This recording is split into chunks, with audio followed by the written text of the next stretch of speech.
Hello students. तो आज हमारा डे 14 है जेई 40 डेज क्रैश कोर्स की सीरीज का। तो आज का जो हमारा टॉपिक है वो है आयनिक इक्विलिब्रियम। ये है डिस्क्लेमर। अब सबसे पहले हम देखते हैं कि हम आज के लेक्चर में कौन कौन से टॉपिक्स कवर करेंगे। तो सबसे पहले हम रिलेशन देखेंगे between acid and base dissociation. उसके बाद फिर हम पीएच स्केल के बारे में पढ़ेंगे, ठीक है, और उसकी सिग्निफिकेंस एसिडिटी और बेसिसिटी को मेजर करने में। नेक्स्ट चीज जो हम पढ़ेंगे वो है सॉल्ट हाइड्रोलिसिस के बारे में और उसके इफेक्ट्स सॉल्यूशन के पीएच पर। नेक्स्ट टॉपिक जो हम कवर करेंगे वो है solubility of sparingly soluble salts, ठीक है। उसके बाद हम बात करेंगे सॉल्युबिलिटी प्रोडक्ट के बारे में और उसकी सिग्निफिकेंस केमिकल इक्विलिब्रियम में। उसके बाद हम कॉमन आयन इफेक्ट के टॉपिक को डिस्कस करेंगे। फिर हम देखेंगे कि बफर सॉल्यूशन क्या होता है और हम उसकी कुछ प्रॉपर्टीज के बारे में भी देखेंगे। फिर उसके बाद हम बफर सॉल्यूशन के लिए हम हेंडरसन्स इक्वेशन डिराइव करेंगे और फिर हम उसकी सिग्निफिकेंस के बारे में भी पढ़ेंगे। फिर लास्ट में हम कवर करेंगे बफर कैपेसिटी के बारे में। तो चलिए शुरू करते हैं हम आज के लेक्चर से, जिसमें सबसे पहला टॉपिक है हमारा relation between acid and base constant. तो सबसे पहले हम देखेंगे के ए और के बी के बीच का रिलेशन। तो अगर हम देखें तो के ए इंटू के बी किसके बराबर होता है? के डब्ल्यू के बराबर होता है। यहाँ पे जो के ए है वो एसिड का डिसोसिएशन कांस्टेंट है और जो के बी है वो बेस का डिसोसिएशन कांस्टेंट है, ठीक है। और ये किसके बराबर होता है? ये बराबर होता है के डब्ल्यू के। और के डब्ल्यू क्या है यहाँ पे? के डब्ल्यू यहाँ पे है वाटर का आयनिक प्रोडक्ट। तो ये रिलेशन आप डायरेक्टली न्यूमेरिकल्स में यूज कर सकते हो क्वेश्चन सॉल्व करने के लिए, ठीक है।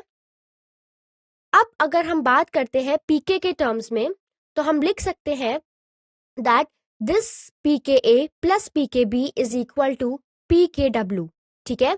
तो यहाँ पे जो पीके ए है that is equal to minus log K a. जैसे कि हम पढ़ते हैं ना कि that pH is equal to minus log H plus, similarly pK a is equal to minus log K a, वही pK b is equal to minus log K b और पीके W को हम लिख सकते हैं माइनस लॉग के W, ठीक है। अब क्या होता है, अब कुछ ऐसे एसिड्स होते हैं जो वाटर में डिसॉल्व होने पर एक से ज्यादा प्रोटॉन्स फर्निश करते हैं।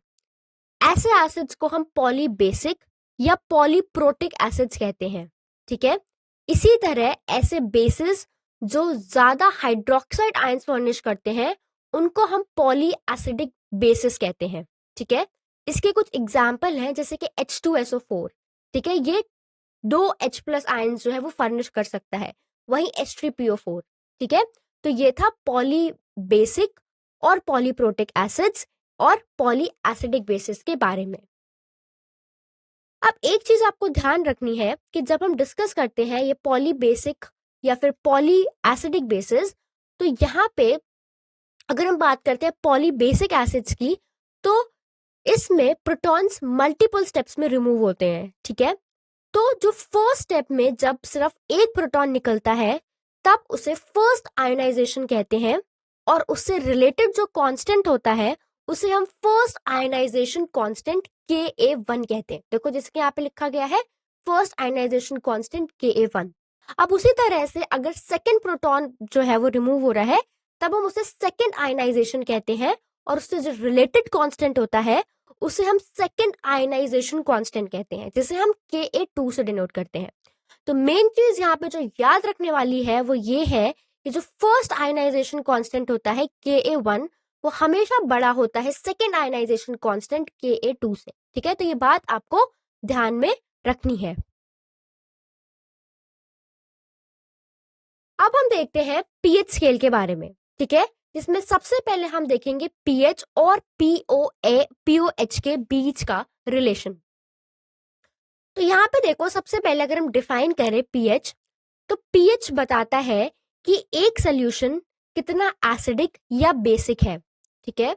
ये हाइड्रोनियम आयन कंसंट्रेशन का नेगेटिव लॉग होता है। जैसे कि हमने देखा pH is equal to -log H+, ठीक है। तो हायर pH का क्या मतलब होता है, अगर pH की वैल्यू ज्यादा है इसका मतलब ये है कि जो सोल्यूशन है वो बेसिक है, और अगर pH की वैल्यू कम है तो हम बोलते हैं सोल्यूशन एसिडिक है, ठीक है। तो ये एक सोल्यूशन में एसिड्स और बेसिस की स्ट्रेंथ को कंपेयर करने में हेल्प करता है। हम दो एसिड की स्ट्रेंथ pH स्केल का यूज करके कंपेयर कर सकते हैं। इसको एक एग्जांपल से समझो। जैसे कि मान लो मेरे पास एक एसिडिक सोल्यूशन है जिसका pH 3 है, जबकि मेरे पास एक और एसिडिक सोल्यूशन है जिसका pH 4 है। तो अगर हम बोले कि कौन सा सोल्यूशन ज्यादा एसिडिक है, तो जिसका pH 3 होगा वो हम बोल सकते हैं कि वो ज्यादा एसिडिक है, क्योंकि जितना कम pH सोल्यूशन उतना ही ज्यादा एसिडिक होगा, ठीक है। तो ये देखो, ये है रिलेशन के pH is equal to -log H3O+, ठीक है। तो ये मैथमेटिकल फॉर्म है इसके बीच के रिलेशन के बारे में। अब अगर हमने ये pH की टर्म्स में लिखा, सिमिलरली हम POH के टर्म्स में भी लिख सकते हैं। तो POH एक तरीका है मेजर करने का कि सोल्यूशन कितना बेसिक है, ठीक है।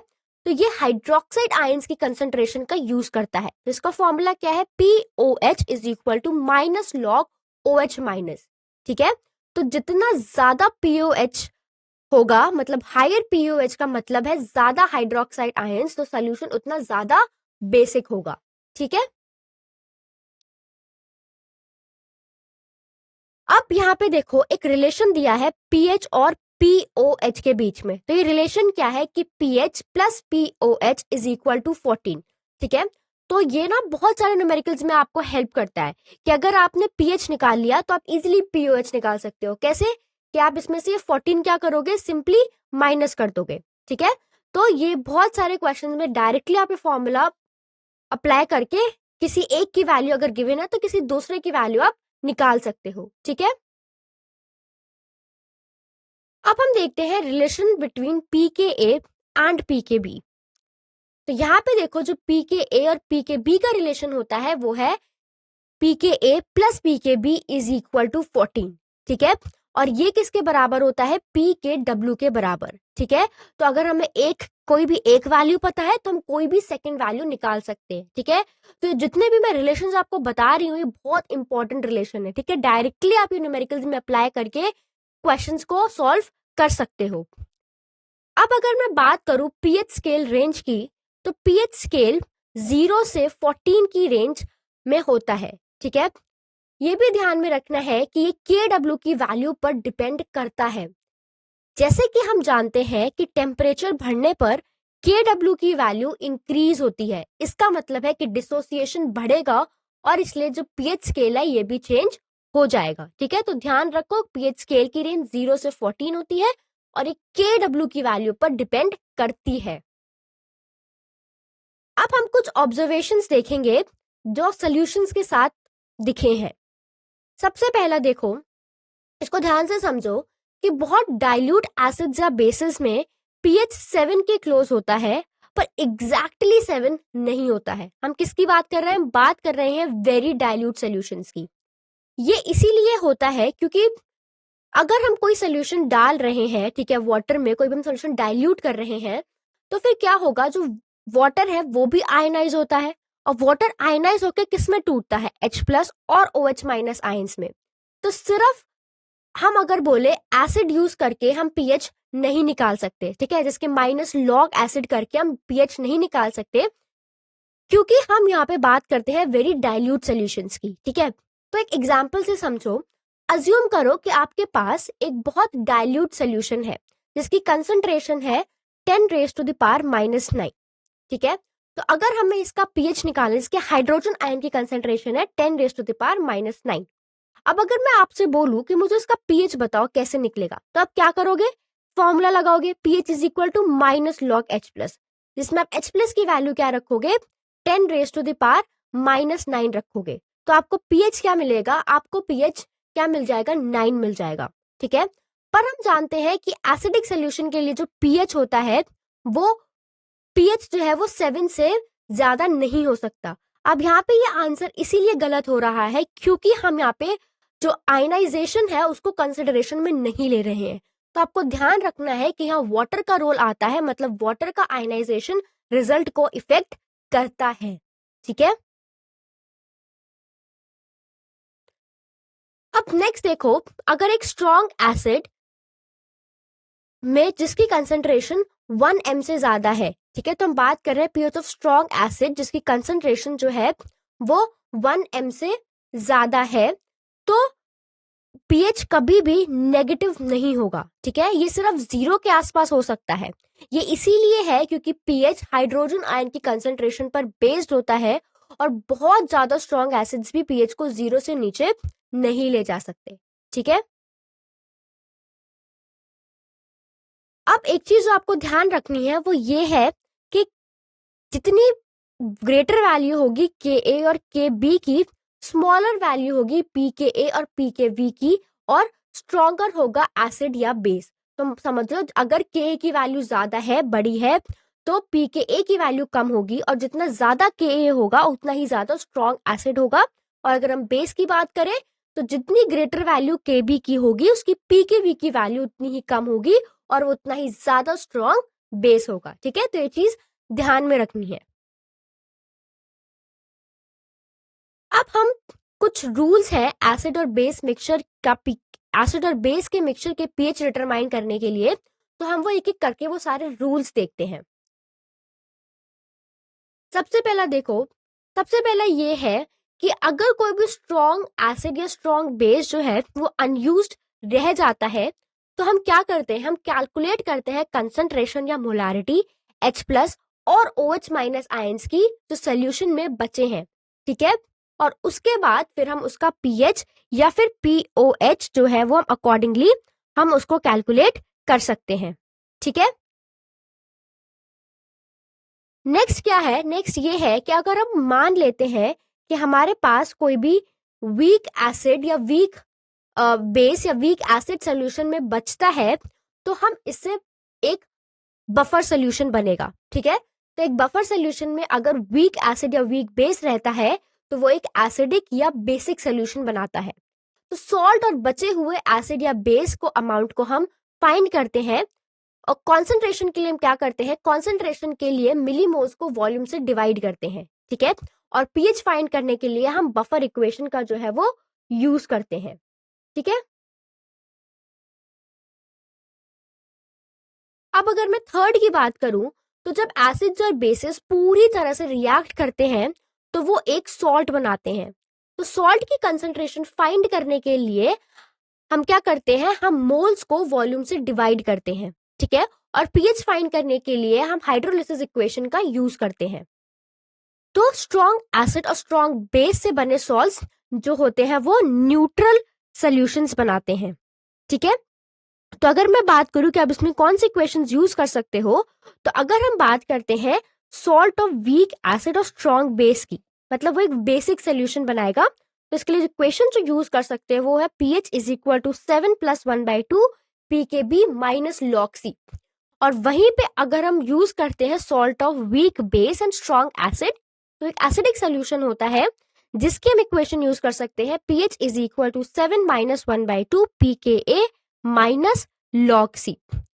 ठीक है, अब हम अगर इफेक्ट ऑफ टेम्परेचर की जो है वो बात करते हैं, तो अगर हम इफेक्ट ऑफ टेम्परेचर की इसमें बात करते हैं तो इसमें क्या देख सकते हैं कि अगर क्या होता है कि अगर पीएच क्या होगा, अगर जो हमारा टेम्परेचर है वो चेंज करता है, तो जब आप वाटर को हीट करते हैं तो टोटल, तो वाटर का पीएच क्या हो जाता है, कम हो जाता है। ठीक है, रीजन क्या है, रीजन ये है कि वाटर का आयनाइजेशन एक एंडोथर्मिक प्रोसेस है।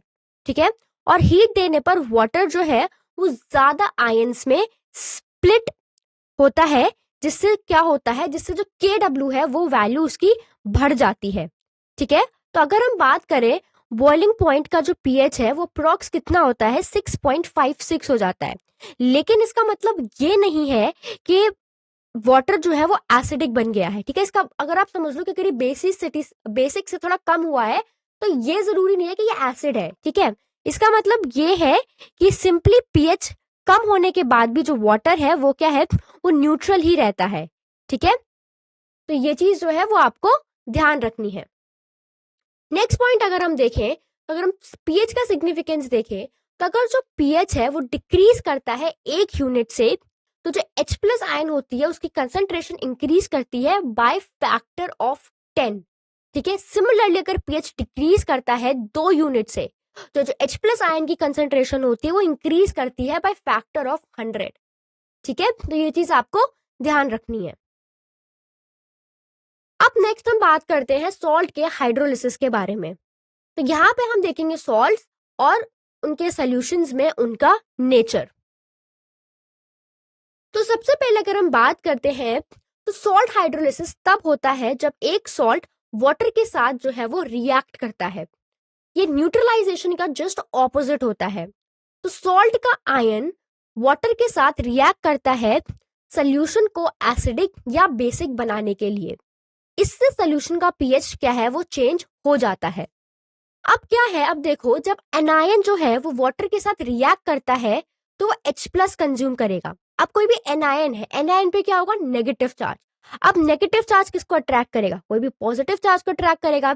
तो क्या होगा, जब कोई एनायन वाटर के साथ रिएक्ट करता है तो वो पॉजिटिव चार्ज को अट्रैक्ट करेगा जो कि H प्लस आयन्स है। तो H प्लस आयन्स तो क्या हो गए, कंज्यूम हो गए। तो सोल्यूशन में क्या होगा, OH माइनस आयन की जो कॉन्सेंट्रेशन है वो एक्सेस हो जाएगी। लेकिन जबकि आप केटायन का वाटर, जब आप केटायन को वाटर के साथ रिएक्ट करवाओगे तो केटायन क्या है, पॉजिटिव, वो किसको अट्रैक्ट करेगा, नेगेटिव को, किसको, OH माइनस को। तो OH माइनस क्या हो जाएगा, सोल्यूशन में कंज्यूम हो जाएगा। तो किसकी एक्सेस बढ़ेगी, H प्लस आयन की एक्सेस जो है वो बढ़ जाएगी। ठीक है, और याद रखना कि जो सॉल्ट हाइड्रोलिसिस है वो अफेक्ट करता है सोल्यूशन के पीएच को, जैसे कि अभी अभी हमने एग्जाम्पल में देखा। अब एक चीज देखो, अगर मैं बात करूं salts of strong acid and strong bases की, तो जब मैं बात करती हूँ एक न्यूट्रल सॉल्ट की, जैसे कि NaCl, तो NaCl की अगर मैं बात करूं, तो जब ये वाटर में डिसॉल्व होता है तो वो पीएच चेंज नहीं करता है, सोल्यूशन न्यूट्रल रहता है और उसका पीएच क्या रहता है, पीएच 7 रहता है। देखो NaCl क्या है, NaCl एक सॉल्ट है स्ट्रॉन्ग एसिड और स्ट्रॉन्ग बेस का। कौन सा स्ट्रॉन्ग एसिड, HCl, और कौन सा स्ट्रॉन्ग बेस, NaOH। ठीक है, ये इसीलिए होता है क्योंकि सॉल्ट एक स्ट्रॉन्ग एसिड और एक स्ट्रॉन्ग बेस से बनता है, और जब ये वाटर में डिसॉल्व होता है तो ये कंप्लीटली डिसोसिएट होकर अपने आयंस देता है और वाटर के साथ रिएक्ट नहीं करता है। ठीक है, क्योंकि जो सॉल्ट है स्ट्रॉन्ग एसिड और स्ट्रॉन्ग बेस का, वो कंप्लीटली जो है वो वाटर में क्या हो जाता है, डिसॉल्व हो जाता है। ठीक है, और क्योंकि कंप्लीटली डिसोसिएट होकर आयंस देता है। अब अगर मैं बात करूं सॉल्ट ऑफ स्ट्रॉन्ग एसिड और वीक बेस की, ठीक है, जैसे कि मान लो NH4Cl, तो ये कैसे टाइप के सॉल्ट होते हैं, ये एसिडिक सॉल्ट होते हैं। तो NH4Cl किससे बना है, एक स्ट्रॉन्ग एसिड HCl और एक वीक बेस NH4OH से। तो एक स्ट्रॉन्ग एसिड और वीक बेस से जब ये बनते हैं, तो जब वो डिसॉल्व होते हैं तो जो केटायन है वो वाटर के साथ रिएक्ट करता है। अब इसमें केटायन क्या है, NH4 प्लस और Cl माइनस। तो NH4 प्लस यहाँ पे क्या है, केटायन है। तो जब केटायन वाटर के साथ रिएक्ट करता है तो जिससे क्या होता है, सोल्यूशन एसिडिक हो जाता है। कैसे, क्योंकि वाटर किस में डिसोसिएट करता है, H प्लस और OH माइनस आयंस में। क्योंकि NH4 क्या है, एक केटायन है, तो किसको अट्रैक्ट करेगा, एक एनायन को।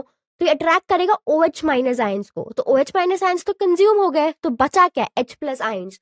तो H प्लस आयंस की जो कंसेंट्रेशन है वो क्या हो जाती है, सोल्यूशन में बढ़ जाती है। ठीक है, तो इसीलिए तो सोल्यूशन है वो एसिडिक हो जाता है और इसका जो पीएच होगा वो लेस देन कितना हो जाता है, लेस देन 7 हो जाता है। ठीक है, अब अगर मैं बात करूं ऐसे सॉल्ट्स के लिए, तो ऐसे सॉल्ट्स के लिए जो हाइड्रोनियम आयन की कंसेंट्रेशन होती है H3O प्लस, उसको हम कैसे निकालते हैं, under root KH into C से। ठीक है, तो ये फॉर्मूला होता है एसिडिक सॉल्ट्स के लिए हाइड्रोनियम आयन की कंसेंट्रेशन हम इस फॉर्मूले से निकालते हैं। ठीक है, तो जो KH है वो सॉल्ट के लिए हाइड्रोलिसिस कांस्टेंट है और C क्या है, यहाँ पे C क्या है, वो कंसेंट्रेशन है। ठीक है, तो ये हमें सोल्यूशन की एसिडिटी फाइंड करने में हेल्प करता है। अब अगर हमें पीएच कैलकुलेट करना है, तो पीएच कैलकुलेट करने के लिए पहले क्या हमें पता होना चाहिए, पहले हमें केबी पता होना चाहिए। तो केबी हम कैसे कैलकुलेट करते हैं, इस वाले फॉर्मूले से, KH is equal to KW upon KB। अब अगर आपको केबी पता चल गया तो आप इस सोल्यूशन का पीएच निकाल सकते हो। देखो, अगर केबी पता लग गया तो पीकेबी निकाल सकते हो, क्योंकि pKb is equal to minus log Kb. तो pH is equal to 7 - 1/2 pKb plus log C। तो आप इस फॉर्मूले से ऐसे सॉल्यूशंस का जो पीएच है वो निकाल सकते हो। ठीक है, तो स्टूडेंट्स ध्यान रहे कि ये सारे फॉर्मूलेज बहुत इंपॉर्टेंट है। ठीक है, डायरेक्टली क्वेश्चन पूछे जाते हैं आपको ऐसे फॉर्मूले से, आपको बस वैल्यूज पुट करनी है इन फॉर्मूले में और आप अपना आंसर जो है वो निकाल सकते हो। जब हम क्वेश्चन सॉल्व करेंगे तब हम देखेंगे कि कैसे हम इनको अप्लाई करते हैं, बट अभी के लिए ध्यान रखो कि फॉर्मूले से डायरेक्टली क्वेश्चंस पूछे जाते हैं, तो ये सारे फॉर्मूलेज आपको अपनी टिप्स पे याद होने चाहिए। ठीक है, और यहाँ पे KH क्या है, KH हाइड्रोलिसिस कांस्टेंट है, KB क्या है, आयनाइजेशन कांस्टेंट है वीक बेस के लिए, और C क्या है, कंसंट्रेशन है of salt, molar concentration of salt. ठीक है, अब अगर हम बात करते हैं सॉल्ट ऑफ स्ट्रॉन्ग बेस और वीक एसिड की, अब हम उल्टा देख रहे हैं। ठीक है, तो हमने स्ट्रॉन्ग सॉल्ट ले रहे हैं कोई भी स्ट्रॉन्ग बेस और वीक एसिड का, जैसे कि NaNO2 ले लो या फिर HCN ले लो। ठीक है, तो सॉरी NaCN ले लो, तो NaCN किससे बना है, NaOH से जो एक स्ट्रॉन्ग बेस है, और HCN से जो कि एक वीक एसिड है। ठीक है, तो ये सारे एग्जाम्पल्स हैं, तो इनको हम बोलते हैं बेसिक सॉल्ट्स। ठीक है, तो ये वाटर में स्प्लिट होते हैं, तो जैसे कि मैं बात करूँ कर HCN की, तो HCN वाटर सॉरी NaCN की, अगर NaCN वाटर में स्प्लिट होगा तो ये क्या बनाएगा, Na+ और Cn-। तो इसमें क्या होगा कि ये जो एनायन वाला पार्ट है Cn-, किसको अट्रैक्ट करेगा, केटायन वाले पार्ट को, तो किसको अट्रैक्ट करेगा, H+ को। तो H+ क्या हो गया, रिएक्शन में कंज्यूम हो गए, तो किसका नंबर बढ़ गया, OH- आयंस का जो नंबर है वो बढ़ गया। तो अगर हाइड्रोक्साइड आयन की कंसेंट्रेशन इंक्रीज हो रही है तो सोल्यूशन का पीएच कैसा होगा, पीएच बेसिक होगा, इसलिए इसका जो पीएच होगा ये मोर देन क्या होगा, 7 होगा। तो ऐसे सॉल्ट्स को हम बेसिक सॉल्ट्स बोलते हैं। ठीक है, अब अगर बेसिक सॉल्ट्स के लिए फॉर्मूला देखना है, तो अगर आपको हाइड्रोक्साइड आयन की कंसेंट्रेशन निकालनी है तो कैसे निकालेंगे, OH- is equal to √KH into C, और यहाँ पे KH क्या होता है, KH is equal to KW/KA। ठीक है, तो देखो दोनों फॉर्मुलेज में ना स्लाइट डिफरेंस है। बेसिक सॉल्ट्स के लिए फॉर्मूला क्या है, KH is equal to KW/KA। वहीं पे अगर मैं एसिडिक सॉल्ट्स की बात कर रही थी तो फॉर्मूला क्या था, KH is equal to KW/KB। ठीक है, तो फॉर्मुलेज में ना बस स्लाइट जो होता है वो डिफरेंस होता है। और इसके लिए अगर मुझे पीएच निकालना है, तो अगर मैंने के निकाल लिया तो मैं pKa भी निकाल सकती हूँ। तो अगर मैं इस फॉर्मूले में पुट करूंगी pH is equal to 7 + 1/2 pKa + log C, तो मुझे यहाँ से जो pH है वो मैं कैलकुलेट कर सकती हूँ। ठीक है, अब अगर मैं कुछ ऐसे सॉल्ट्स की बात करती हूँ other than halides, sulphate, nitrates of metal. ठीक है, इनके अलावा जो अगर मैं सॉल्ट्स की बात करती हूँ तो वो कैसी कैटेगरी में फॉल करते हैं, वो फॉल करते हैं into salts of weak acid and weak base. मतलब ये जो सॉल्ट है ये वीक एसिड से बना है और वीक बेस से बना है, जैसे कि CH3COONH4, तो ये किससे बना है, एक weak acid, acidic acid CH3COOH, और एक वीक बेस है जो कि NH4OH। तो अगर मैं ऐसे सॉल्ट्स की बात करती हूँ जो वीक एसिड और वीक बेस की कैटेगरी में लाइक करते हैं, तो ऐसे सॉल्ट्स के लिए हम KH कैसे निकालते हैं, KH is equal to KW/KA into KB। ठीक है, और pH कैसे निकालते हैं, pH is equal to 7 + 1/2 pKa - pKb। ठीक है, ये फॉर्मूला होता है pH निकालने के लिए for salts of weak acid and weak base. ठीक है, तो हमने सारी कैटेगरीज देख ली और इस सारी कैटेगरीज के हमने फॉर्मुलेज भी देख लिए। ठीक है, तो आपको सारे फॉर्मुलेज जो है वो ध्यान में रखने हैं। तो अब हम अभी तक हमने देखा सॉल्ट हाइड्रोलिसिस, अब हम बात करते हैं सॉल्युबिलिटी की। ठीक है, solubility of sparingly soluble salts. तो यहाँ पे सबसे पहले हम देखते हैं dependence of solubility of salts. तो यहाँ पे सबसे पहले देखो, एक सॉल्ट की एफिशिएंसी डिसॉल्व होने के लिए एक पर्टिकुलर सॉल्वेंट में 2 फैक्टर्स पर डिपेंड करती है। सबसे पहला फैक्टर है लैटिस एंथैल्पी और दूसरा वाला फैक्टर है वो क्या है, सॉल्वेशन एंथैल्पी। लैटिस एंथैल्पी क्या है, लैटिस एंथैल्पी वो एनर्जी है जो एक आयनिक सॉल्ट के 1 मोल को उसके गैसियस आयंस में सेपरेट करने के लिए चाहिए होती है। ठीक है, जैसे कि मैं एक आयनिक सॉलिड ले लूं Na+, तो वो सेपरेट होगा अपने आयंस में, that is Na+ gaseous form में plus Cl- in gaseous form. ठीक है, तो मैंने बताया कि लैटिस एंथैल्पी वो एनर्जी है जो एक आयनिक सॉलिड को 1 मोल को उसके गैसियस आयंस में सेपरेट करने के लिए चाहिए होती है, जो क्रिस्टल लैटिस में आयनिक बॉन्ड की स्ट्रेंथ को रिप्रेजेंट करती है। और सॉल्वेशन एंथैल्पी क्या है? सॉल्वेशन एंथैल्पी वो एंथैल्पी में चेंज है जब एक सब्सटेंस का एक मोल एक सॉल्वेंट में डिसॉल्व होता है।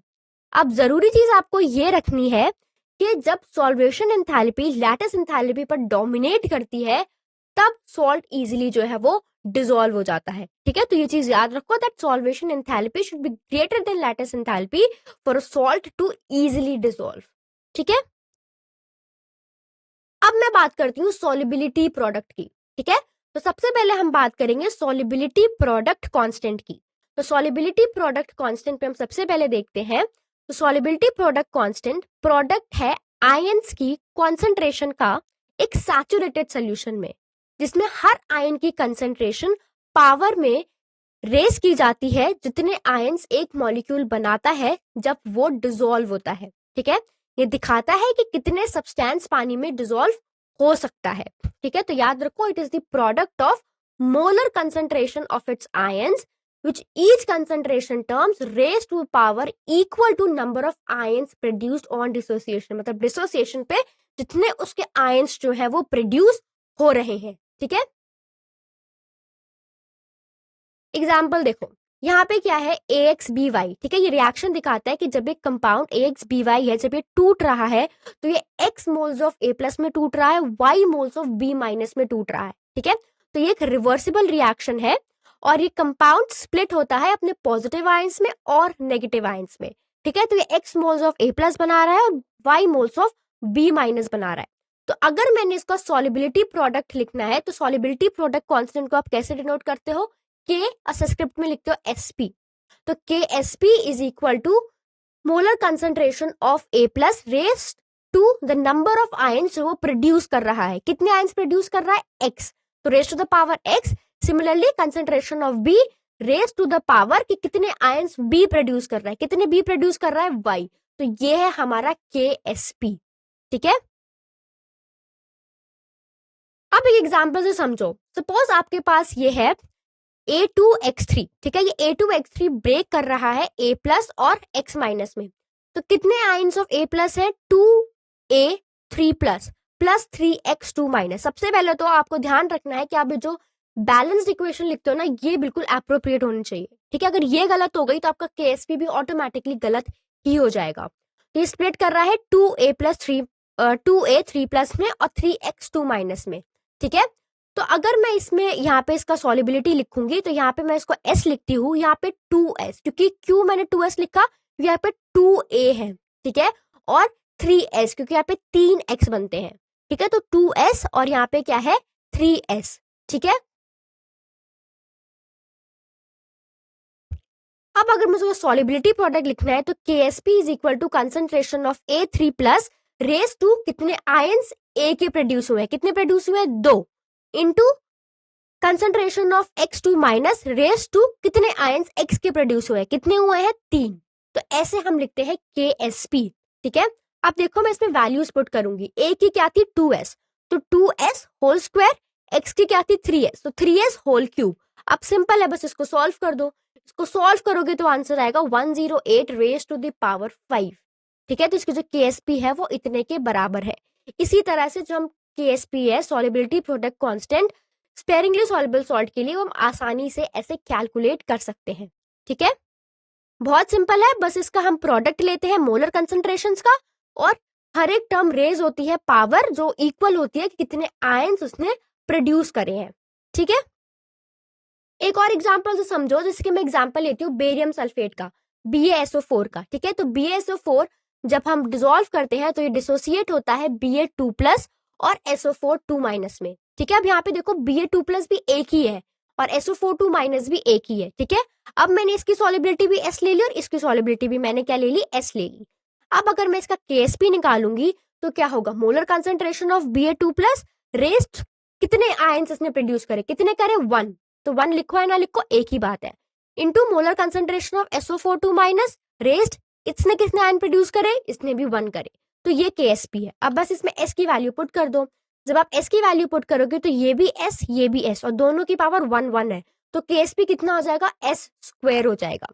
ठीक है, तो यहाँ पे S क्या है? मोलर सॉल्युबिलिटी है और KSP क्या है? सॉल्युबिलिटी प्रोडक्ट है। ठीक है, अब एक चीज जो आपको याद रखनी है वो ये है कि अगर ionic product solubility product constant से ज्यादा है तो इसका मतलब है कि इक्विलिब्रियम सॉलिड साइड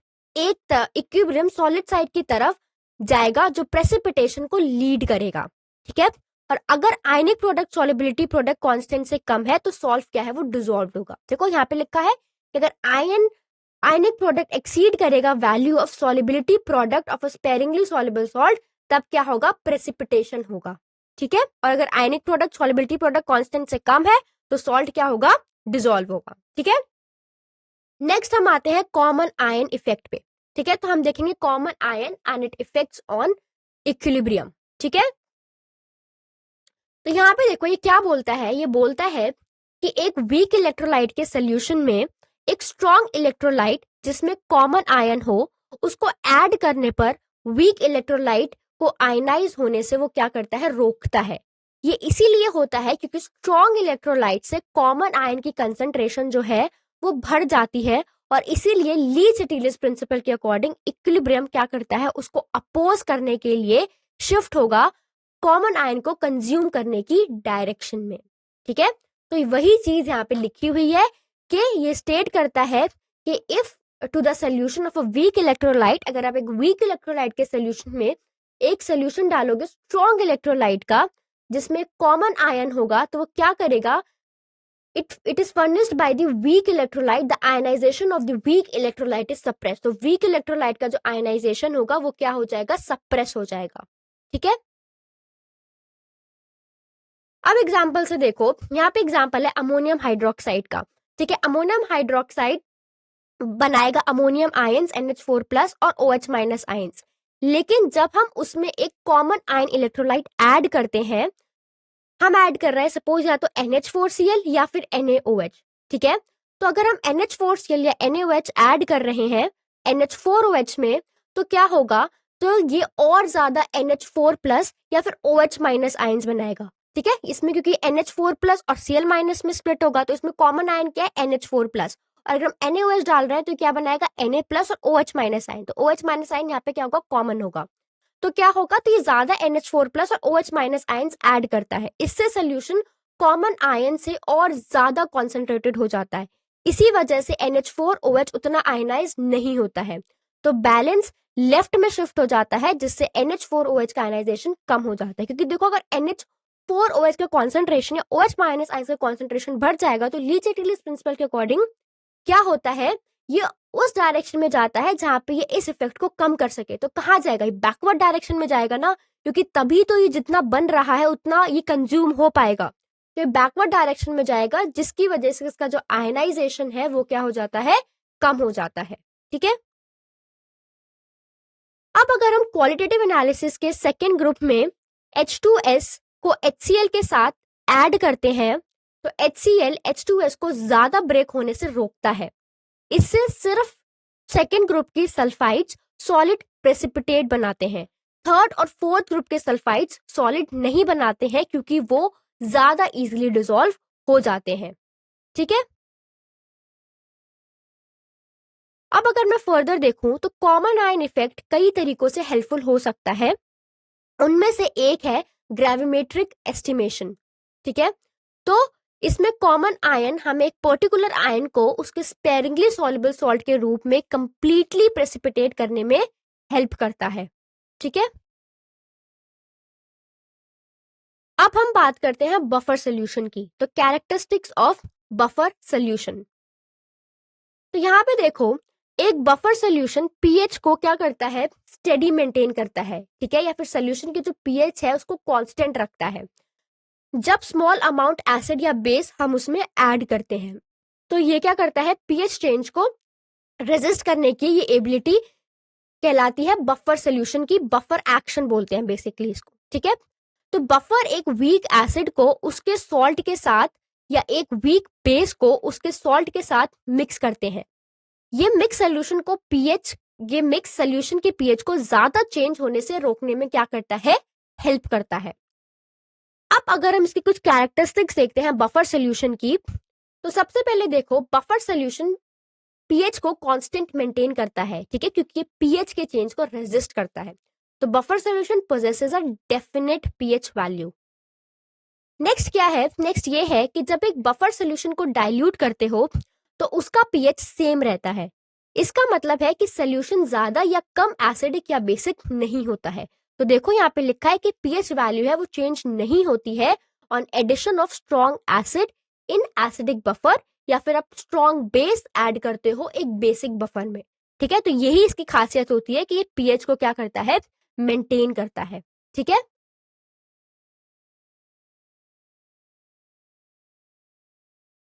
नेक्स्ट अगर हम देखें डिजाइनिंग बफर सोल्यूशन, जिसमें हम बात करते हैं हेंडरसन्स इक्वेशंस की, तो दो टाइप के बफर सोल्यूशंस होते हैं। ठीक है, एक बफर सोल्यूशन में अगर हम बात करते हैं बफर सोल्यूशन की, तो मैंने बताया ये पीएच को कंट्रोल करने में क्या करता है, हेल्प करता है।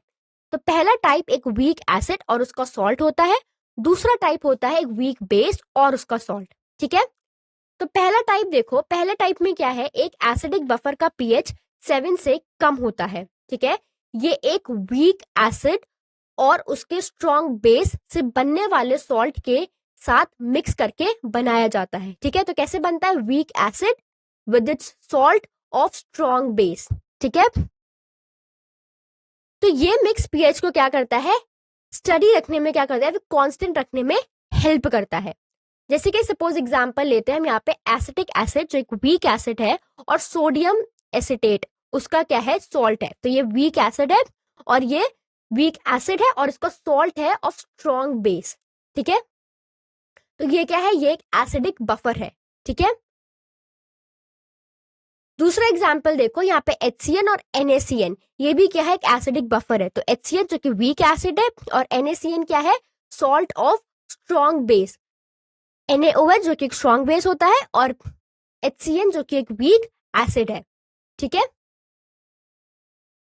अब अगर हम बात करते हैं एसिडिक बफर के पीएच को निकालने के लिए, तो हम इसका पीएच कैसे फाइंड करते हैं, pH is equal to pKa plus log concentration of salt by concentration of acid. तो ये फॉर्मूला बहुत इंपॉर्टेंट है। जितने भी हमने सॉल्ट हाइड्रोलिसिस के फॉर्मूले देखे या फिर हम सॉलिबिलिटी प्रोडक्ट देखे या फिर हम बफर सोल्यूशन देख रहे हैं, तो सारे फॉर्मूलेज आपको याद होने चाहिए। ठीक है, तो ये फॉर्मूला होता है पीएच कैलकुलेट करने का एक एसिडिक बफर का। अब अगर हम बात करते हैं बेसिक बफर की, तो बेसिक बफर का सोल्यूशन होता है, इसका जो पीएच होता है वो मोर देन 7 होता है। और ये कैसे बनता है, ये बनता है weak base with its salt of strong acid. ठीक है, सपोज एग्जांपल ले लो NH4 जो कि एक वीक बेस है और NH4Cl जो कि सॉल्ट है ऑफ स्ट्रॉन्ग एसिड का। ठीक है, कौन सा एसिड है यहाँ पे, HCl। एक और एग्जांपल लो जैसे कि C6H5NH2, तो एनिलीन एक बेस है और एनिलीनियम क्लोराइड उसका एक कॉन्जुगेट एसिड है। ठीक है, अब अगर हमें बेसिक बफर का पीएच निकालना है, तो इसके पीएच कैसे निकलता है, POH is equal to pKb plus log concentration of salt by concentration of base. ठीक है, तो ये दोनों फॉर्मूलेज आपको पता होना चाहिए एसिडिक बफर के और बेसिक बफर के। अब अगर हम देखते हैं तो बफर कैपेसिटी कैसे क्या होता है, तो बफर कैपेसिटी ये है कि एक बफर कितना एसिड या बेस ले सकता है उसके पीएच में बहुत ज्यादा चेंज आने से पहले। ठीक है, इसको मेजर किया जाता है कि कितने मोल्स एसिड या बेस आपको 1 लीटर बफर में ऐड करने पड़ेंगे पीएच को 1 यूनिट से चेंज करने के लिए। ठीक है, इसे हम समझ सकते हैं कि पीएच की बफर पीएच चेंज को रेजिस्ट करने में कितना स्ट्रॉन्ग है। तो यहाँ पे अगर हम इसका फॉर्मूला देखें बफर कैपेसिटी का, तो buffer capacity is equal to number of moles of acid या बेस जो हम ऐड करते हैं 1 लीटर ऑफ बफर में divided by change in pH. तो इससे हमें मिलती है बफर कैपेसिटी। अब अगर हम बात करें कि बफर कैपेसिटी मैक्सिमम कब होती है, तो ये मैक्सिमम तब होती है तो एक एसिडिक बफर में मैक्सिमम कैपेसिटी के लिए सॉल्ट और एसिड की कंसंट्रेशन इक्वल होनी चाहिए।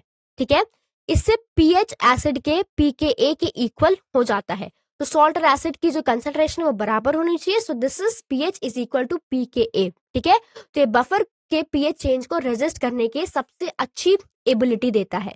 ठीक है, और वहीं अगर मैं बेसिक बफर के लिए बोलूं, तो बेसिक बफर के लिए जब सॉल्ट और बेस की जो अमाउंट है वो इक्वल होती है, तो इससे क्या होता है, इससे जो पीएच है वो pKb के बराबर हो जाता है। तो ये बफर को मैक्सिमम कैपेसिटी पर ले आता है। ठीक है, तो एक चीज आपको ध्यान रखनी है कि जितनी ज्यादा एक स्ट्रॉन्ग बफर ज्यादा एसिड या बेस हैंडल कर सकता है पीएच को ज्यादा चेंज किए बिना। तो जितना बड़ा बफर होगा उतना ही बेहतर वो पीएच चेंज को रेजिस्ट करेगा।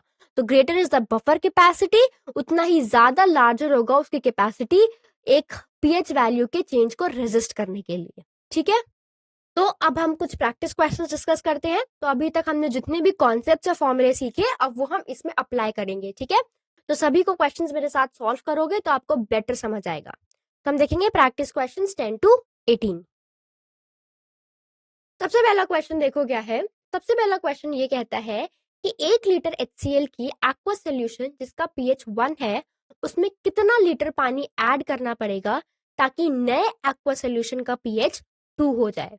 ठीक है, तो आपके पास 4 ऑप्शंस हैं, 0.1 लीटर, 0.9 लीटर, 2 लीटर या फिर 9 लीटर। तो आपको सॉल्व करके बताना है कि इसका जो सही आंसर है वो क्या होगा। तो जब आप इस क्वेश्चन को सॉल्व करोगे तो इसका जो सही आंसर होगा वो क्या होगा, 9 लीटर। ठीक है, देखो कैसे आया ये आंसर। सबसे पहले अगर हम सोल्यूशन की बात करें तो हम देखते हैं कि पहला हमें दे रखा है pH 1। अब अगर हमें pH की वैल्यू दे रखी है तो क्या हम इजीली H प्लस की वैल्यू कैलकुलेट कर सकते हैं। कौन सा फॉर्मूला लगाएंगे, pH is equal to minus log H plus. ठीक है, तो जब आप इस फॉर्मूले में ये वैल्यू पुट करोगे pH की तो H प्लस आएगा 10 रेज टू द पावर -1, जिसे आप लिख सकते हो 0.1 मोलर। ठीक है, तो ये आ गई H प्लस की कंसंट्रेशन। अब अगर मैं बोल दूं कि हमारा दूसरा जो हमें pH बनाना है कितना होना चाहिए, pH 2, तो अगर यहाँ पे pH की वैल्यू 2 दी है तो हम सिंपली H प्लस की वैल्यू कैलकुलेट कर सकते हैं फॉर्मूले में लगा के। ठीक है, तो H प्लस की वैल्यू यहाँ पे आएगी 10 रेज टू द पावर -2 जो कि बराबर है 0.01 m के। ठीक है, अब हम कौन सा फॉर्मूला अप्लाई करेंगे। तो देखो अब हमें अगर पता करना है कि कितना वाटर ऐड किया जाए HCl के सोल्यूशन में इसको इतना डाइल्यूट करने के लिए कि pH 2 हो जाए, तो हम कौन सा फॉर्मूला यूज करेंगे, M1V1 is equal to M2V2। इसमें हमें सिर्फ एक वैल्यू जो है वो अननोन है, हमें M1 पता है, हमें V1 पता है, हमें M2 भी पता है, हमें क्या पता करना है, सिर्फ V2 पता करना है। ठीक है, तो मैंने बताया था ये फॉर्मूला ना बहुत इंपॉर्टेंट है अगर हम स्पेशली डाइल्यूशन के केसेस की बात करते हैं। तो M1 की वैल्यू 0.1 है, V1 की वैल्यू देखो क्वेश्चन में दी गई है 1 लीटर। ठीक है, M2 की वैल्यू पता है 0.01, V2 पता करना है, यही तो पता करना था कि कितना लीटर ऑफ पानी हम डालें 1 लीटर ऑफ एक्वा सोल्यूशन में जिससे इसका pH 1 से इसका pH कितना हो जाए, 2 हो जाए। तो देखो यहाँ पे जब आप V2 कैलकुलेट करोगे तो V2 की वैल्यू आएगी 10 लीटर। ठीक है, तो अगर हम बात करें कितना वॉल्यूम ऑफ वाटर कितना पानी ऐड करना होगा तो हम क्या करेंगे, तो टोटल वॉल्यूम कितना था 10 में से क्या करा हमने 10 इनिशियल था उसमें से हमने 1 माइनस कर दिया तो हमें क्या मिलेगा, 9 लीटर मिलेगा। ठीक है, तो pH 1 से pH 2 जाने के लिए 9 लीटर जो पानी है वो हमें क्या करना पड़ेगा, ऐड करना पड़ेगा।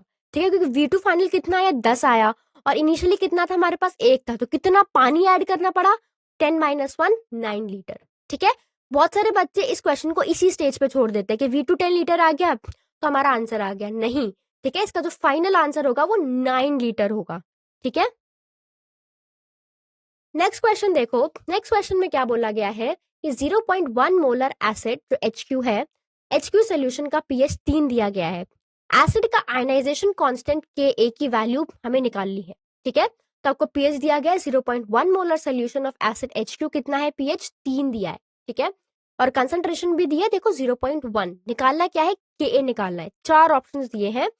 सबसे पहला है 3 × 10 raise to the power -1, 1 × 10 raise to the power -3, 1 × 10 raise to the power -5 और 1 × 10 रेज टू द पावर -7। तो बताओ इसका सही आंसर क्या होगा।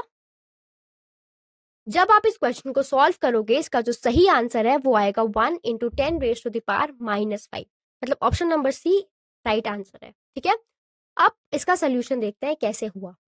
अब देखो अगर pH दिया है तो क्या H प्लस निकाल सकते हो, फिर से वही फॉर्मूला लगाओ, pH is equal to minus log H plus that is equal to 10 raise to the power -3। अब अगर मैं बात करूं HQ की तो HQ कैसे डिसोसिएट होगा, तो HQ डिसोसिएट होगा H प्लस, वीक एसिड है तो H plus plus Q minus में होगा। ठीक है, तो मैं इसके H प्लस की कंसंट्रेशन को मान सकती हूँ A alpha, sorry alpha into C।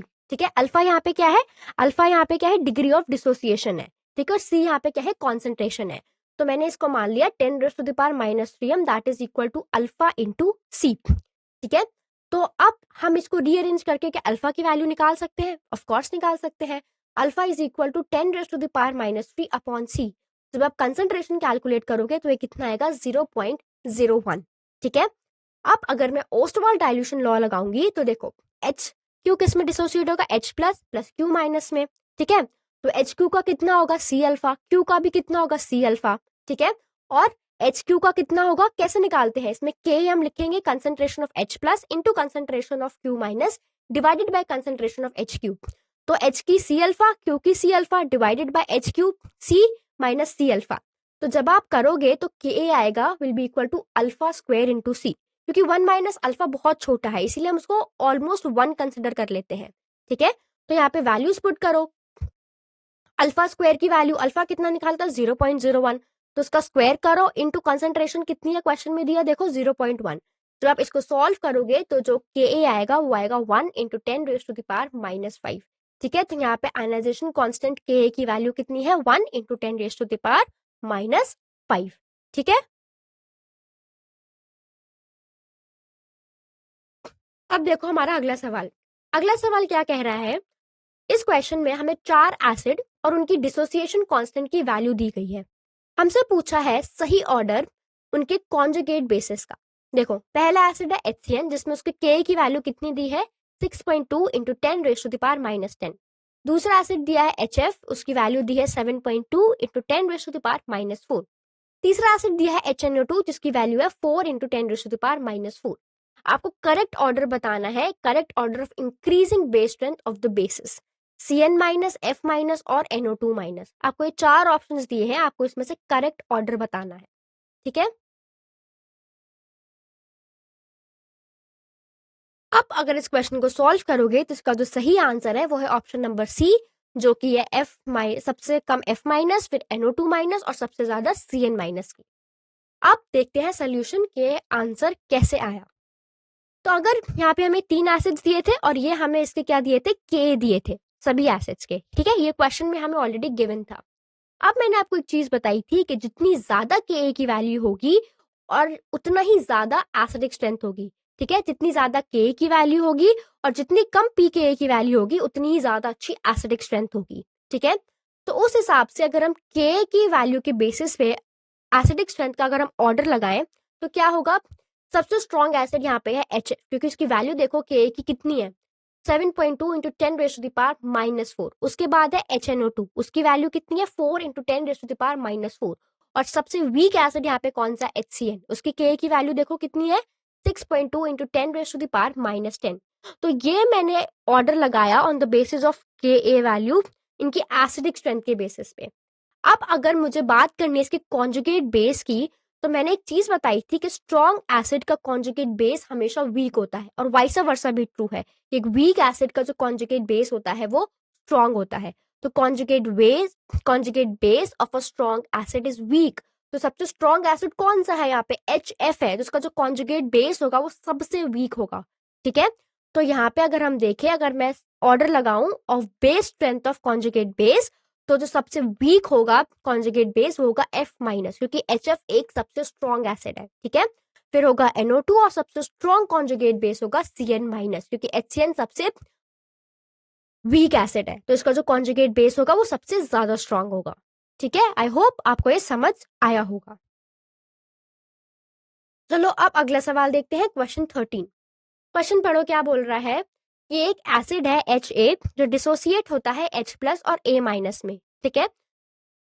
तो इसकी जो कंसेंट्रेशन दी है वो हमें दी है 0.1 मोलर कंसेंट्रेशन का, जो पीएच हमें गिवन है वो 5 गिवन है। हमें बताना है इसका डिसोसिएशन कांस्टेंट क्या होगा। तो ऑप्शंस देखो, सबसे पहला ऑप्शन है 1 इंटू 10⁻⁻10, सेकेंड है 5, थर्ड है 5 इंटू 10⁻⁻8 और लास्ट है 1 इंटू 10⁻⁻5। तो बताओ इसका आंसर क्या होगा।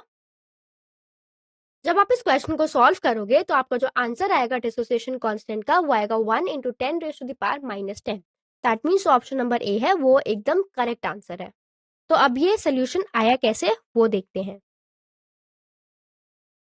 यहाँ पे देखो, सबसे पहले मैं अगर बात करूँ तो यहाँ पे HA है जो एक वीक एसिड है, ये डिसोसिएट हो रहा है H प्लस और A माइनस में, ठीक है।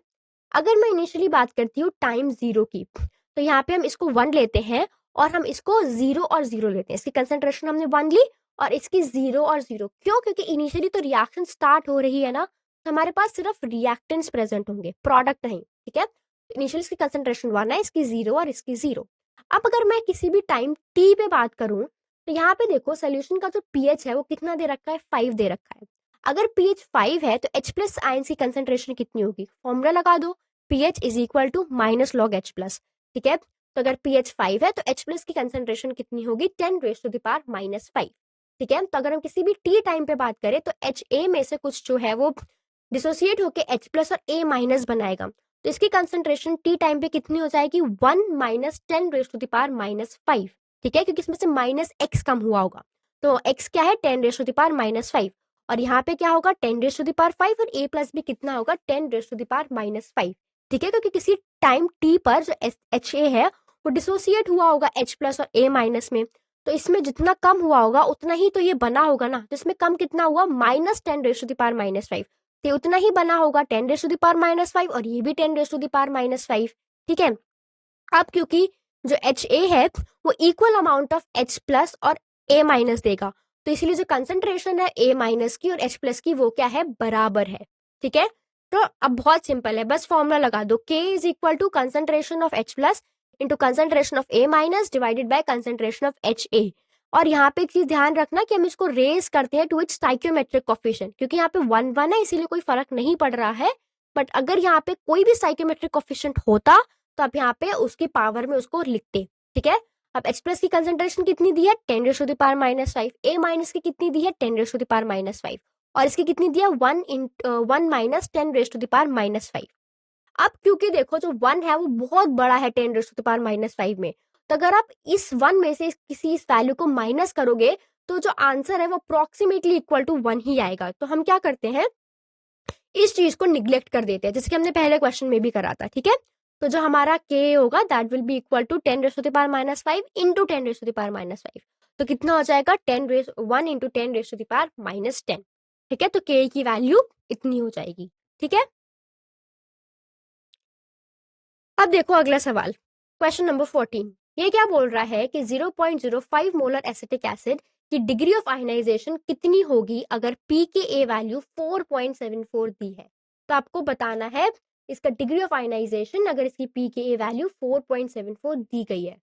ऑप्शंस देखो, ऑप्शंस क्या है, सबसे पहला है 0.019, फिर 1.9, फिर 3 और फिर 4.74% है सारा, ठीक है। तो इसको सॉल्व करने पे जो सही आंसर आएगा इस क्वेश्चन का वो आएगा 1.9%, तो ये है इसकी डिग्री ऑफ आयनाइजेशन। तो देखो कैसे आया सोल्यूशन, देखो अब सबसे पहले देखो हमारे पास क्या है, acetic acid. Acetic acid dissociate होगा एसिटेट आयंस में और H प्लस आयंस में, ठीक है। तो इनिशियली मैंने इसकी कंसंट्रेशन मान ली C, इसकी 0 और इसकी 0। अब अगर मैं आयनाइजेशन के बाद की बात करूं तो इसमें से कुछ जो होगा वो CH3COH में से कुछ होगा जो कम हुआ होगा और इसमें बना होगा एसिटेट आयंस, और H प्लस में कुछ कंज्यूम हुआ होगा तभी तो ये बना होगा। तो मैं मान लेती हूँ उसको C माइनस C अल्फा। तो अगर इसमें से माइनस C अल्फा कम हुआ है तो इसमें से बना कितना है, C अल्फा, और ये भी कितना बना है, C अल्फा, ठीक है। तो C माइनस C अल्फा में से इन्होंने C कॉमन ले लिया और अंदर क्या बचा, 1 माइनस अल्फा, ठीक है। क्योंकि जब रिएक्शन शुरू हुई है तो ये तो इनिशियली 0 है ना, और आयनाइजेशन के बाद इसमें से क्या हुआ होगा, 1 माइनस अल्फा, ये C अल्फा और ये C अल्फा, ठीक है। तो अगर मैं देखूं pKa, तो pKa is equal to minus log Ka, और pKa की वैल्यू आप क्वेश्चन में देखो आपको गिवन है 4.74, ठीक है। तो आप इससे Ka की वैल्यू कैलकुलेट कर सकते हो, Ka की वैल्यू कितनी आएगी, 1.82 into 10 raise to the power minus 5, ठीक है। अब देखो बहुत सिंपल है, Ka में क्या हो गया, Ka कैसे निकालते हो, molar concentration of acetate ions into molar concentration of H plus ion divided by concentration of CH3COO minus. तो देखो यहाँ पे क्या है, C अल्फा, यहाँ पे भी C अल्फा, तो C square alpha square upon C 1 minus alpha, तो नीचे भी C और ऊपर भी C है, वो कट गया तो क्या बचा, C alpha square upon 1 minus alpha. अब अल्फा की वैल्यूज में क्या है, अगर देखें तो 1 माइनस अल्फा में से अगर हम कुछ वैल्यू मतलब अल्फा की वैल्यू 1 में से कुछ कम करेंगे तो नियरली ये इक्वल टू 1 ही आएगा, तो हम इसको क्या कर सकते हैं, इग्नोर कर सकते हैं। ठीक है, ये कैलकुलेशन ना इजी बनाता है, तो क्वेश्चंस में आप भी इसकी वैल्यू को कैलकुलेट करने मत बैठ जाना, सिंपली इसको इग्नोर कर सकते हो। ठीक है, तो यहाँ पे कितना आएगा, K alpha is equal K is equal to C alpha square. तो अल्फा कितना हो जाएगा, under root K by C हो जाएगा। तो यहाँ पे देखो बस वैल्यू पुट करो, के की वैल्यू कितनी आई, इतनी आई 1.82 इंटू 10⁻⁻⁵। सी की वैल्यू कितनी है, कंसंट्रेशन देखो क्वेश्चन में गिवन है 0.05, तो जब आप इसको कैलकुलेट करोगे तो आएगा 0.019, और जब मैं इसको परसेंटेज में कन्वर्ट करूंगी तो ये आएगा 1.9%। ठीक है, तो ये है हमारा डिग्री ऑफ आयनाइजेशन। ठीक है, तो हमसे यहाँ पे क्या पूछा गया था, यही पूछा गया था, जो कि है 1.9%। ठीक है, अब चलो अगले क्वेश्चन पे, क्वेश्चन नंबर 15। क्वेश्चन नंबर 15 में क्या बोल रहा है, ये HX एक वीक एसिड है जिसका डिसोसिएशन कांस्टेंट Ka पहले से दिया गया है। ठीक है, कितना दिया गया है, 10⁻⁻⁵, और ये NaOH के साथ NaX सॉल्ट बनाता है। तो यहाँ हमें डिग्री ऑफ हाइड्रोलिसिस पता करनी है। ठीक है, तो यहाँ पे आपको बताना है degree of hydrolysis of NaX। तो ऑप्शंस देखो गिवन है 0.01%, 0.0001%, 0.1% और 0.5%। तो बताओ इसका आंसर क्या होगा। तो डायरेक्टली फॉर्मूले बेस्ड क्वेश्चन है, पता है, फॉर्मूला लगाओ और आंसर आपको मिल जाएगा। तो यहाँ पे इसका जो सही आंसर है वो है ऑप्शन नंबर ए, जो कि है 0.01%। तो देखो यहाँ पे क्या है, ये रिएक्शन दी गई है कि ये NaX, तो यहाँ पे सबसे पहले हम देखेंगे कि NaX जब वाटर के साथ रिएक्ट करता है तो ये क्या बनाता है, NaOH प्लस HX बनाता है। ठीक है, अब अगर मैं देखूं तो HX क्या है, यहाँ पे एक वीक एसिड है। देखो क्वेश्चन में दिया HX एक वीक एसिड है, हमें पता है HX एक वीक एसिड है, तो क्या होगा, तो NaX किसका सॉल्ट होगा, वीक एसिड और स्ट्रॉन्ग बेस का। ठीक है, तो अगर मैं बात करूं यहाँ पे हाइड्रोलिसिस कांस्टेंट ऑफ NaX की, तो कैसे निकालते हैं, KH, क्योंकि ये वीक एसिड और स्ट्रॉन्ग बेस से बना है। तो मैंने बताया था कि वीक एसिड और स्ट्रॉन्ग बेस है तो उसके लिए KH कैसे निकालते हैं, KH is equal to KW upon K में बताया था ना मैंने, डायरेक्टली फॉर्मूले बेस्ड क्वेश्चन है। अब अगर ये फॉर्मूला नहीं आता है तो आप यहाँ पे इस क्वेश्चन पे सिंपली अटक जाओगे। ठीक है, तो KW की value ionic product of water की वैल्यू तो हमें पता ही है ना, 1 इंटू 10⁻⁻14 होती है, और K कितना है, 10⁻⁻5। इसे सॉल्व करो तो देखो KH की वैल्यू आती है 1 इंटू 10⁻⁹ तो ये हमारी वैल्यू आई है। अब अगर हम देखते हैं तो नेक्स्ट, अब हमें हाइड्रोलिसिस कांस्टेंट अगर हम देखें KH निकालना है तो KH is equal to C into H square. ठीक है, ये रिलेशन होता है। तो अब यहाँ पे जो H है वो क्या है, यहाँ पे डिग्री ऑफ हाइड्रोलिसिस है। क्वेश्चन में हमसे क्या पूछा गया, डिग्री ऑफ हाइड्रोलिसिस तो पूछा गया है, तो हमें यहाँ पे क्या निकालना है, H निकालना है। तो अगर हम यहाँ पे देखें तो KH की वैल्यू हमने निकाल ली 1 इंटू 10⁻⁹ कंसंट्रेशन हमें गिवन है, कंसंट्रेशन क्या है 0.1। ठीक है, और हम इंटू H स्क्वायर कर देते हैं। ठीक है, तो यहाँ पे जब आप सॉल्व करोगे तो H स्क्वायर की वैल्यू आएगी 1 इंटू 10⁻⁸ और H की आएगी 1 इंटू 10⁻⁴। ठीक है, तो अगर आपको इसका डिग्री ऑफ हाइड्रोलिसिस निकालना है तो मैं क्या करूंगी, इसको 100 से मल्टीप्लाई कर दूंगी और जो हमारा आंसर आएगा वो आएगा 0.01%। ठीक है, तो इसका जो वैल्यू आएगी डिग्री ऑफ हाइड्रोलिसिस की H की वो आएगी 0.01%। ठीक है, अब देखो next question, question number 16। Question number 16 में क्या दिया गया है कि एक वीक एसिड HA का pKa है 3.2 और वीक बेस जो कि BOH है उसका pKb है 3.4। तो जब ये एसिड और बेस रिएक्ट करेंगे तो एक सॉल्ट बनाएंगे AB। तो हमसे सॉल्ट का pH पूछा गया है, pH of salt AB। Option है 7.2, 6.9, 7 या फिर 1। तो जब आप इस क्वेश्चन को सॉल्व करोगे इसका जो आंसर आएगा वो आएगा 6.9। ठीक है, डायरेक्टली फॉर्मूला बेस्ड क्वेश्चन है। ठीक है, यहाँ पे क्या है, वीक एसिड और वीक बेस। तो मैंने बताया था सॉल्ट हाइड्रोलिसिस में जब हमें पढ़ रहे थे कि वीक एसिड और वीक बेस है उसका पीएच का फॉर्मूला क्या है, pH is equal to 7 + 1/2 pKa minus 1/2 pKb। अब बताओ इस क्वेश्चन में कुछ था, कुछ भी नहीं था, सीधा बस फॉर्मूला पता होना चाहिए अगर वीक एसिड और वीक बेस दिया हुआ है तो। अब सिंपली बस फॉर्मूले में वैल्यू पुट कर दो। ठीक है, तो pKa तुम्हें दिया गया है, HA का जो वीक एसिड है 3.2 और pKb दिया गया वीक बेस का जो है 3.4। ठीक है, तो बस वैल्यू पुट करो, हाफ इंटू pKa की वैल्यू 3.2, pKb की वैल्यू 3.4। ठीक है, जब इसमें पुट करोगे, आप इस क्वेश्चन को सॉल्व करोगे, इसका जो आंसर आएगा वो आएगा pH 6.9। तो कितना सिंपल सा क्वेश्चन था ये, ठीक है। नेक्स्ट क्वेश्चन दिया गया है। नेक्स्ट क्वेश्चन ये है कि 1 मिलीलीटर सोल्यूशन जिसका pH 13 है, उसमें OH माइनस आयंस की वैल्यू कितनी होगी, ठीक है। ऑप्शंस है 1 into 10 raise to the power -13, 6 into 10 raise to the power 7, 6 into 10 raise to the power 13 और 6 into 10 raise to the power 19। जब इस क्वेश्चन को सॉल्व करोगे, इसका जो सही आंसर है वो आएगा 6 into 10 raise to the power 19। तो देखो pH कितना दिया गया है क्वेश्चन में, 13 दिया गया है, ठीक है। तो POH कितना आया, 1 आया। बताओ कैसे आया, सिंपल फॉर्मूला अप्लाई करा है, pH plus POH is equal to 14। तो अगर pH पता है तो POH भी निकाल लोगे ना उस फॉर्मूले से, तो POH कितना आएगा, 1 आएगा, ठीक है। तो अगर POH 1 है तो OH माइनस निकाल सकते हो, POH minus is equal to POH is equal to minus log OH minus ions. तो OH माइनस आयंस की वैल्यू कितनी आएगी, 10 raise to the power -10 m, ठीक है। तो अब हमें कंसंट्रेशन से मोल्स निकालेंगे, ठीक है। तो mole of OH minus ion कितना होगा, 1 इंटू 0.1 डिवाइडेड बाय 1000, ठीक है। तो हम क्या करेंगे, उसको 1000 से डिवाइड करेंगे, जिसको हम सॉल्व करेंगे तो हमें क्या मिलेगा, 1 into 10 raise to the power -4 mole, ठीक है, क्योंकि यहाँ पे पूछा गया है 1 ml सोल्यूशन, ठीक है। तो अब अगर हमें OH माइनस आयंस निकालने हैं तो हम मोल्स को एवोगैड्रो नंबर से क्या करेंगे, मल्टीप्लाई करेंगे, ठीक है। तो हमारी इक्वेशन होगी 1 into 10 raise to the power -4 into Avogadro number 6.022 into 10 raise to the power 23। तो आप इसे सॉल्व करोगे तो ये कितना आएगा, 6.02 into 10 raise to the power 19, ठीक है। तो number of OH minus ions कितने होंगे, इतने होंगे, ठीक है। नेक्स्ट क्वेश्चन देखो, नेक्स्ट क्वेश्चन में क्या दिया गया है कि 0.005 मोलर कैल्शियम एसिटेट का pH क्या होगा, जिसके एसिटिक एसिड का pKa दिया है 4.7। तो आपको pH निकालना है, ठीक है।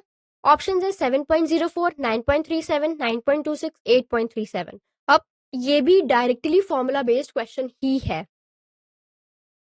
तो यहाँ पे अगर आप क्वेश्चन को सॉल्व करोगे, इसका जो आंसर आएगा वो आएगा 8.37।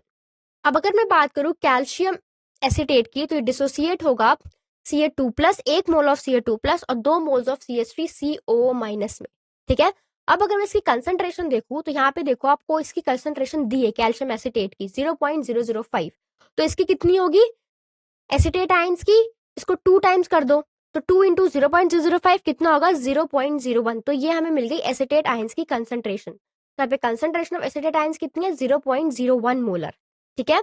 अब अगर मैं बात करती हूँ कि एसिटेट आयंस जो सोल्यूशन में प्रेजेंट है वो जब वाटर के साथ रिएक्ट करेंगे तो डिसोसिएट होंगे acetic acid plus OH minus में, ठीक है। तो concentration of OH minus ions है वो ज्यादा है सोल्यूशन में।